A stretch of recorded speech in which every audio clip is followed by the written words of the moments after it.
Hello everyone, I'm back again, and as I said in the last video when I went into a deeper understanding of the name Israel and how promise and blessings are tied to that name, and if anyone has any further deeper questions or wanting to know more about the promise of blessings, let me know and I'll dive into that. But today I want to dive into the rapture and let us find out if the rapture is more true or if it's not. So I like to start with a particular verse in a book that is from the Apocrypha. Now, some of you right there may say, "Oh, the Apocrypha is not in the Bible." Well, it was in the King James 1611 edition.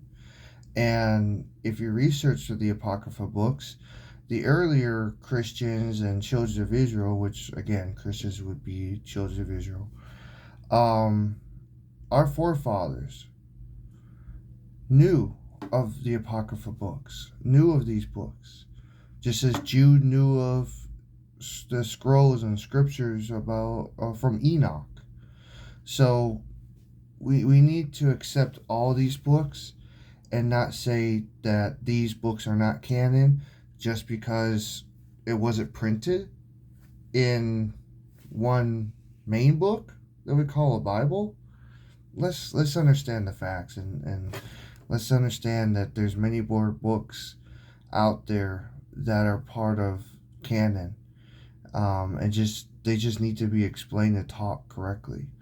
So in this particular one is Tobit. Now, in Tobit chapter 13, verse 5, is very important because it starts out this.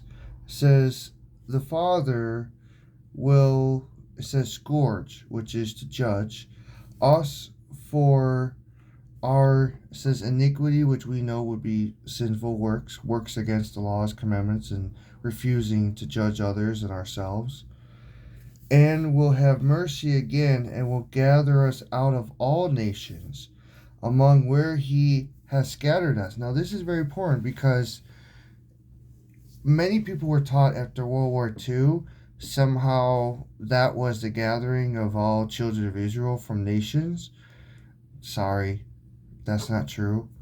Because if that was, they wouldn't be bowing to the remnant of a wall. They wouldn't be wanting to sacrifice animals.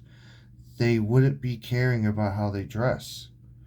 They would understand that there's a new covenant. They would believe in the Virgin Mary. They would believe in their crucifixion. They would believe in these things because they're historical and facts. So right there it goes to tell you they're not true children of Israel. They are Gentiles. So, and they don't even use the name Israel. They say they're Jews. So, right there, anyone that doesn't use the name Israel to identify themselves, linking them to our forefathers of Israel, that's a red flag. Move away. So that's in Tobit. Now, again, it starts out saying he will judge us for our sins. That happened at the cross where he judged the house of Israel. And obviously, he scattered them.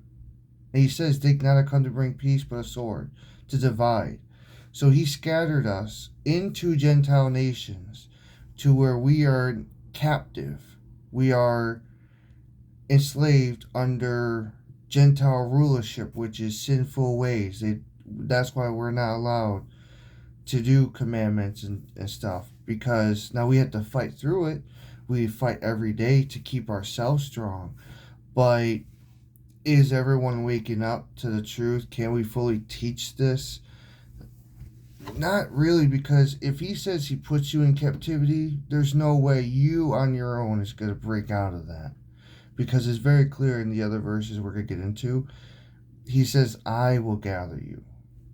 Not you will be able to gather others or yourself. So it's very clear he has a time frame. And we have to understand that time frame because there's a teaching method to this all. So that was Tobit, and it says he'll gather us from out of all nations. Now, when the crucifixion happened and we were scattered, were all nations, such as America, around at that time? Absolutely not.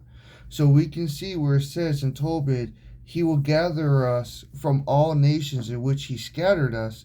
We clearly see that He had to still move um, the children of Israel that held on to remnants of the truth into still other nations that were still growing.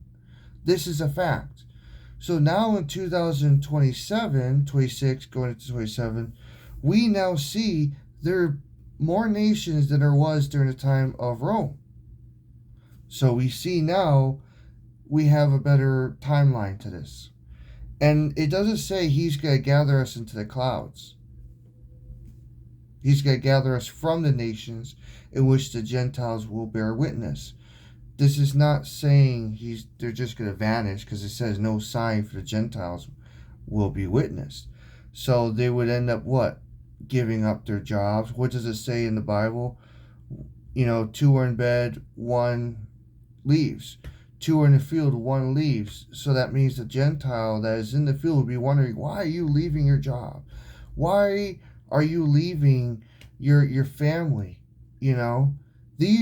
This is what it's talking about. They're leaving because they understand the truth. They understand the sacrifice that is needed to be done. And they leave to gather to themselves to become a nation, onto the Comforter, which will be another verse, another video, but that's going to be a little bit later down the road, because the Comforter is not just a spirit, as the Father is spirit and has always been spirit in all of us, but we're talking about a human vessel here. So that would be a comforter, because the clue I'll just give you is Emmanuel said, which again, everyone says Jesus. Emmanuel said, I will send another comforter. When you hear that in a sentence, I will send another, what does that mean for the person who's talking? That means that person who's explaining this is also identified as a comforter. If Emmanuel is claiming he is a comforter, weren't the prophets, was it Moses also one? Was it Noah one? So we see that there has to be a physical teacher among us.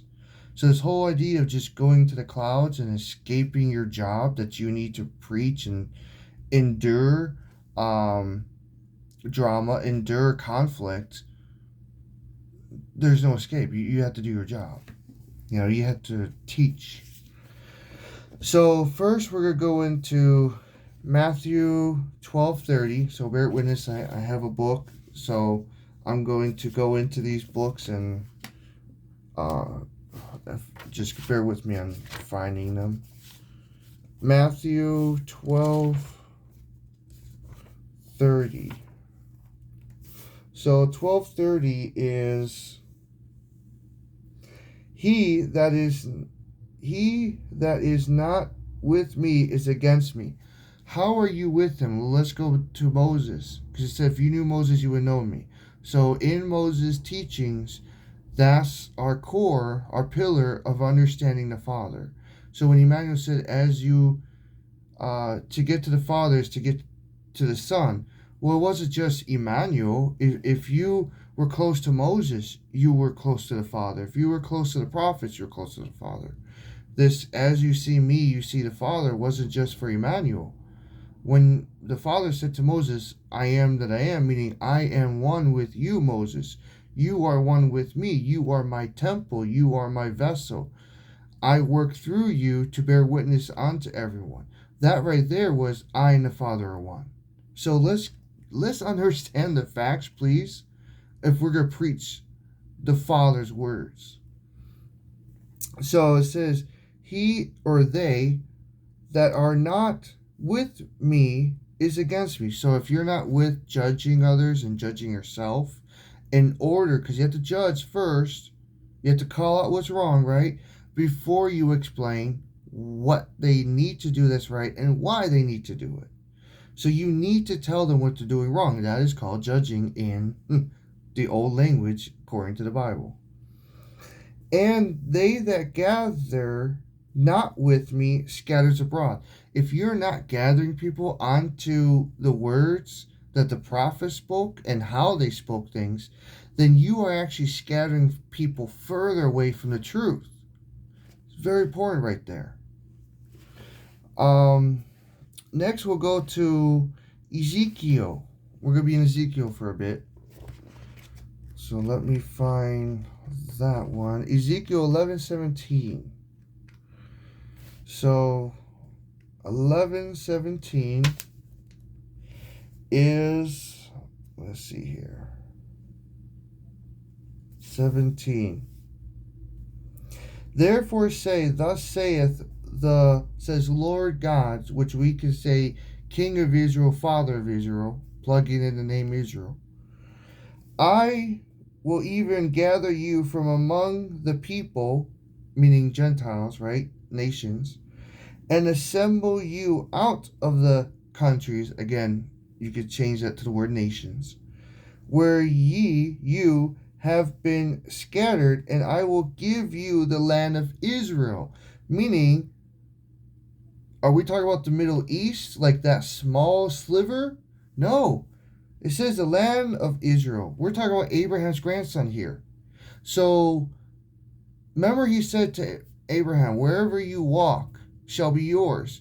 This wasn't just tied to one solitary child of Israel. This was a building on the blessings and promises that were actually tied to Abraham's grandson. Remember, I said in the last video, Abraham said Israel will be a blessing unto all nations. So, that's the grafting in. We're not grafted into Abraham's covenant. We're grafted into Israel's covenant.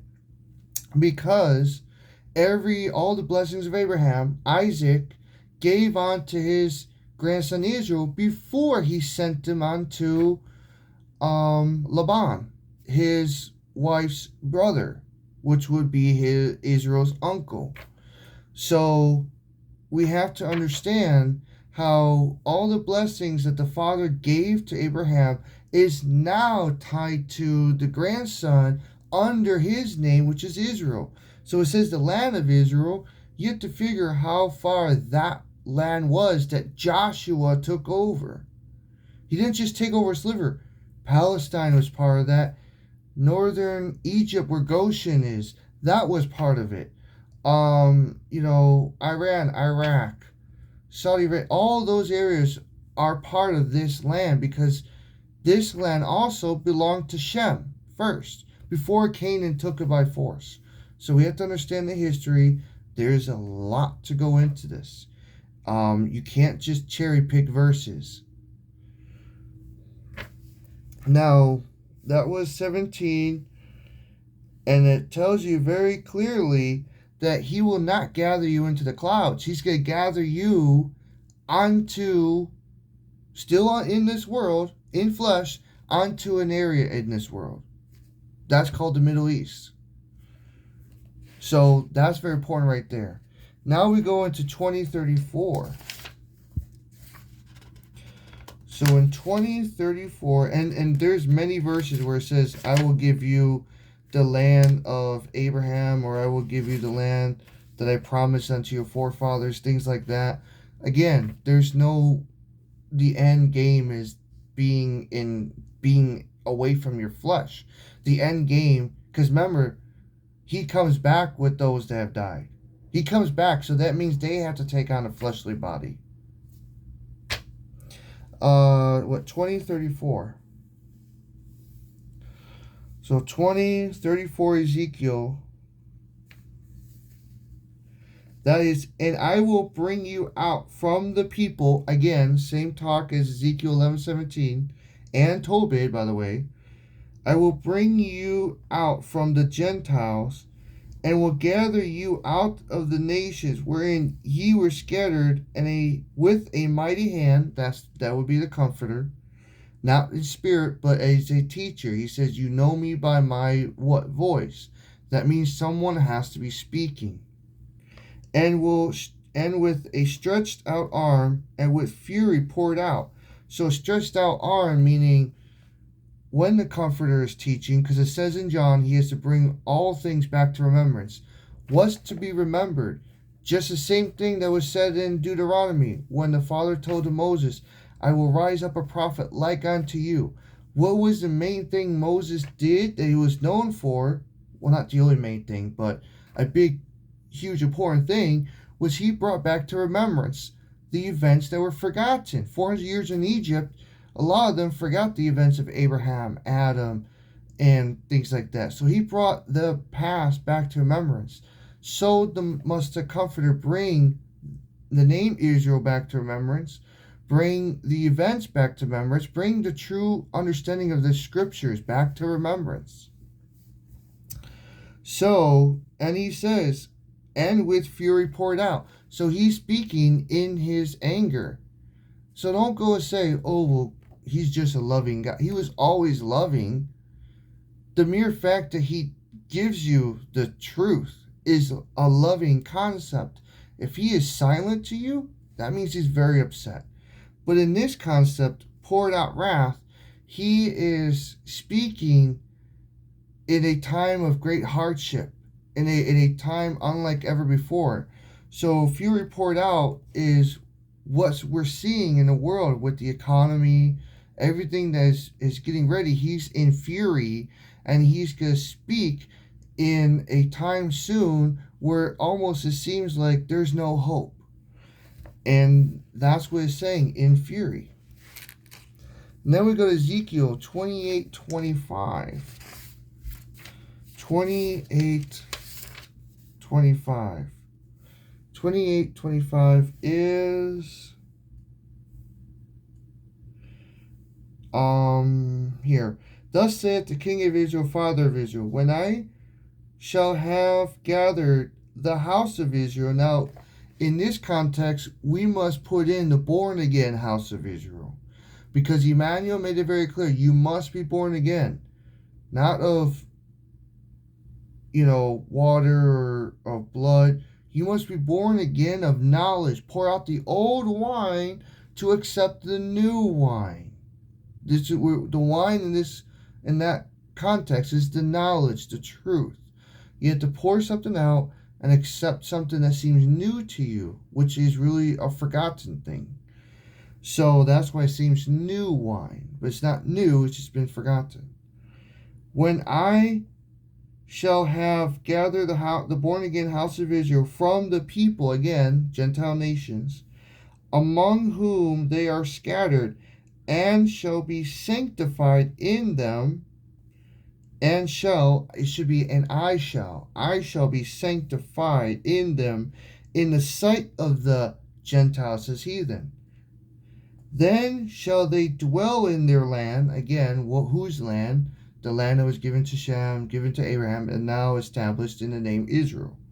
That I have given to my servant, we know that would be son, Exodus 4:22, doesn't say Israel is my servant, my first servant. He says Israel is my son, my firstborn. So now we say, okay, servant is son, and then, my goodness, blasphemy, sin. Don't you guys see it right here? Maybe you can't, but if you open your Bibles, it says the word Jacob. Now, if I'm correct in the commandment, thy name is no more Jacob but Israel. That should be changed to the name Israel. Therefore, establishing the importance and the value of this name. Then we go to 2041. Sorry, I'm jumping around on you folks. So 2041.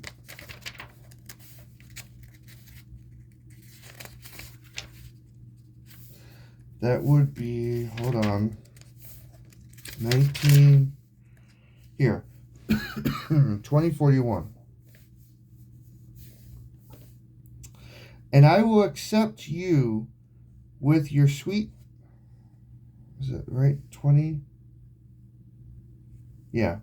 Sweet Savior, when I will bring you out from the people, the Gentile nations, and gather you out of the countries, nations, wherein ye have been scattered, And I will be sanctified in you. Again, I just said in verse what 20 no 28 25.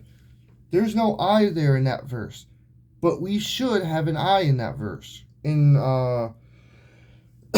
28 25. But we see it in 20:41. I will be sanctified. How will he be sanctified? Because there's going to be events tied to his people where they're going to be safe and Gentiles are going to be struggling, and they're going to be wondering, just like in the old days, how are these people okay? How are they prospering? That's how we're going to recognize the Father in those people. Sanctified in you before the Gentiles.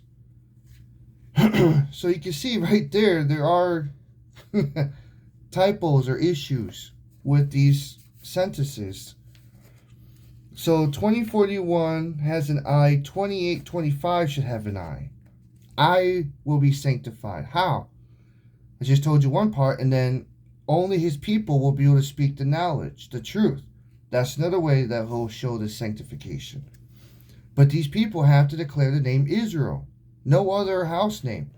It doesn't say I will gather the house of Christians or Catholic or Mormons or Israelites. It says the house of Israel. So that means only through recognizing you are a child of Israel, not a Jew, a child of Israel.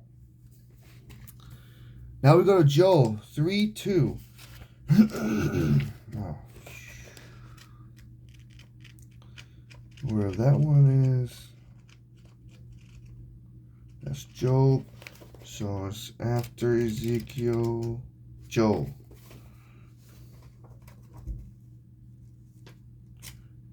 Hosea,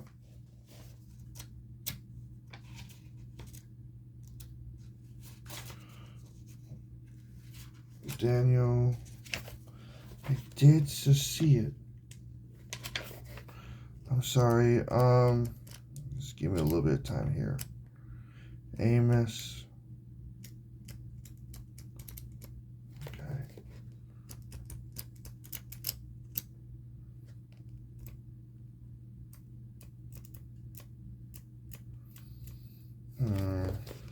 Okay.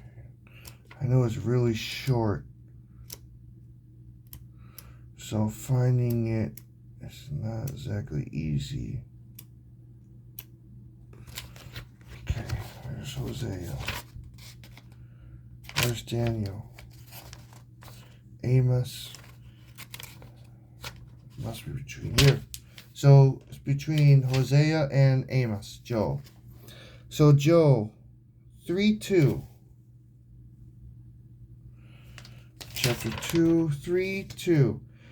I will also gather all nations and will bring them down into the valley of Jehoshaphat, and will plead with them there for my people, again, the born again children of Israel, and for my heritage, Israel, so my son, whom they have scattered among the nations and parted my land. So again, it's not so much about, well, that's why the Middle East is parted, is separated, cut into different pieces. And the valley of Jehoshaphat is just a metaphor or reference to the actual war of people who are leaving their families, leaving their jobs. They recognize the name Israel. They recognize what, if they want to have the Father's mercy, they have to live a certain way, separate from the ways they've been living with their families or whatnot, which was a Gentile way. So they have this zeal, they leave, and they are hungry for more. Who's the teacher, who's teaching this, and they leave, and then that causes nations to eventually wage war against the rising of a new nation of Israel. And that was talking about the war of Gog and Magog, the war in the valley of Jehoshaphat. The children of Israel, the born again new house of Israel, resurrected in the full understanding of the truth, fighting against the Gentiles who wants to silence them, as they tried to silence Emmanuel. Now we go to John 11:15. 11:52. John. I'm almost done here, folks. Thank you for bearing with me, for still watching this. 11:52. So 11:52, it says, and not for the nation only, but that also he should gather together in one the children. Come on, let's plug in the right name. It says children of God. We know the name, children of Israel, right there, showing the name God should be Israel. The children of Israel, children of the Father, which again, we know the name Israel. Children of Israel that were scattered abroad. So how are they the old children of Israel that he was mad with, that he scattered? Or are they a new baptized version? That's what it means. You need to be born again. Nicodemus says, well, how can I enter my mother's womb a second time? He's not talking about being born of flesh a second time. He's saying you must be born of a new understanding.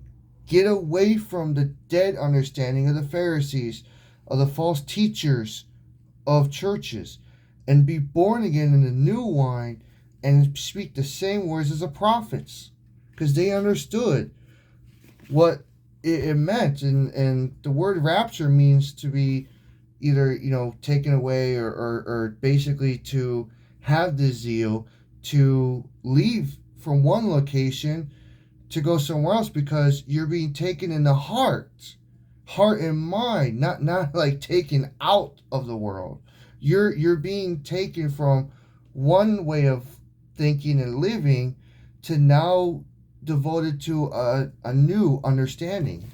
So in Revelation it says, I will give him a new heart, new mind. Well, this baptism of knowledge is what baptizes the inner parts of the Bible, the mind and heart, body, the mind and heart. So the last one now is Matthew 5:14. So now we go back, we go to Matthew 5:14. So in this one, ye are the light of the world.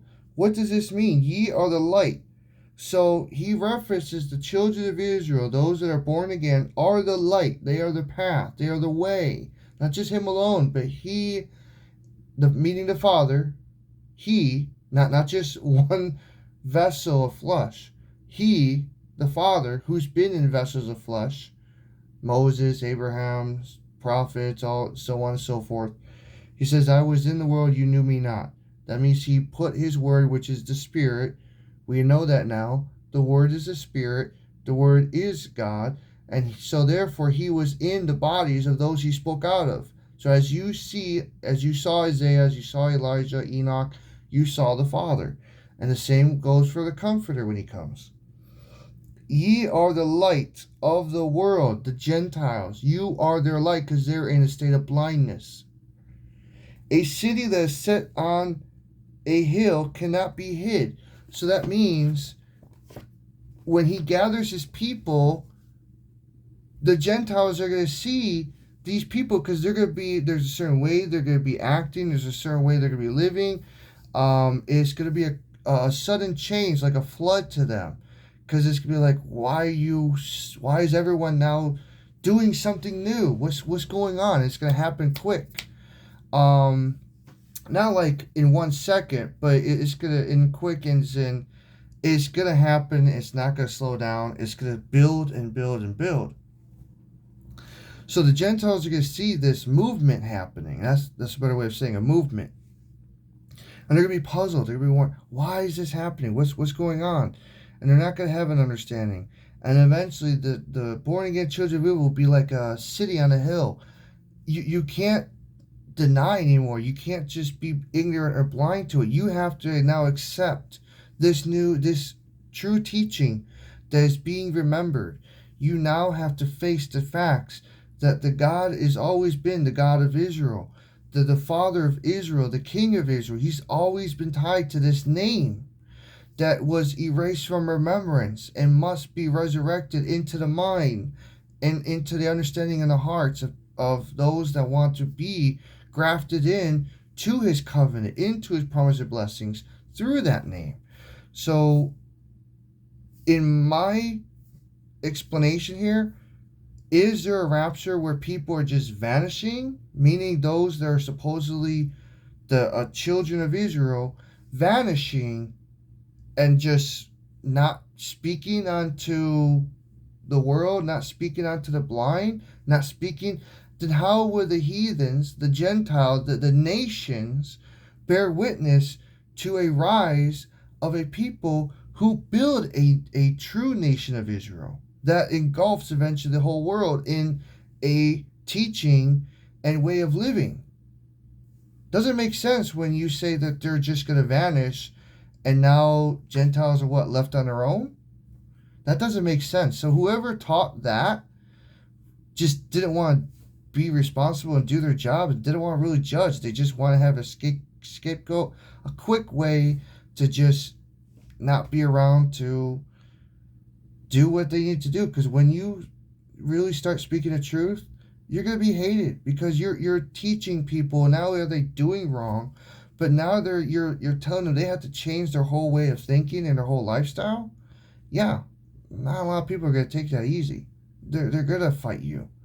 But that's where you have to stand strong, stand your ground, defend the word, and say, listen, this is what if you say you love the Father, then as the prophets died for the truth, as Emmanuel did, then we are to do the same out of this love. People are teaching true love now. They're just teaching, oh, you just have to do a few things and you're good and he forgives you. No, there's a saying, respect is earned. So is forgiveness. So is mercy. These things are earned. So, take care. Until next time.